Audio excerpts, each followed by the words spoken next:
নরসিংদী সদর উপজেলার শিলমান্দি ইউনিয়নে অটোরিকশা শ্রমিকদের অধিকার ও নিরাপত্তা নিশ্চিতে এক বিশেষ মতবিনিময় সভা অনুষ্ঠিত হয়েছে।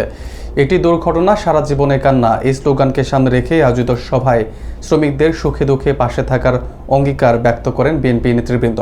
স্থানীয় একটি মাঠে আয়োজিত এই সভায় প্রধান অতিথি হিসেবে উপস্থিত ছিলেন সাবেক সংসদ সদস্য অ্যাডভোকেট শিরিন সুলতানা। বিস্তারিত থাকছে এস আলমের প্রতিবেদনে। নরসিংদী সদরের তুলসীপুরে শিলমান্দি ইউনিয়ন বিএনপির উদ্যোগে অটোরিকশা শ্রমিকদের জীবনমান উন্নয়নে এক মতবিনিময় সভার আয়োজন করা হয়। অনুষ্ঠানে প্রধান অতিথির বক্তব্যে বিএনপির স্বনির্ভর বিষয়ক সম্পাদক অ্যাডভোকেট শিরিন সুলতানা এবং সাবেক সংসদ সদস্য খায়রুল কবির খোকন শ্রমিকদের উদ্দেশ্যে গুরুত্বপূর্ণ দিক নির্দেশনা প্রদান করেন। খায়রুল কবির খোকন বলেন, বিএনপি সবসময় শ্রমিকদের ন্যায্য অধিকার আদায়ে কাজ করবে এবং ভবিষ্যতে তাদের যে কোনো বিপদে পাশে থাকবে। শিলমান্দি ইউনিয়ন বিএনপির সভাপতি মোহাম্মদ বুরহান উদ্দিনের সভাপতিত্বে অনুষ্ঠিত এই সভায় বিশেষ অতিথি হিসেবে উপস্থিত ছিলেন জেলা বিএনপির সহসভাপতি বিজি নৌশের এবং সদস্য মোহাম্মদ রফিকুল ইসলাম। সভায় বক্তারা অটোরিকশা শ্রমিকদের নিরাপত্তা নিশ্চিত করা, স্বাস্থ্যকর কর্মপরিবেশ তৈরি এবং সড়ক দুর্ঘটনা প্রতিরোধে সচেতনতা বৃদ্ধির বিষয়ে বিস্তারিত আলোচনা করেন।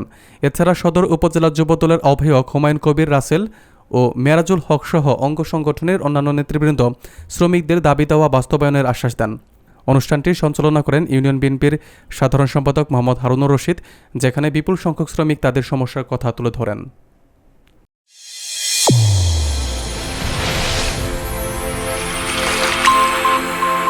চ্যানেল A1 হৃদয়ের স্পন্দন।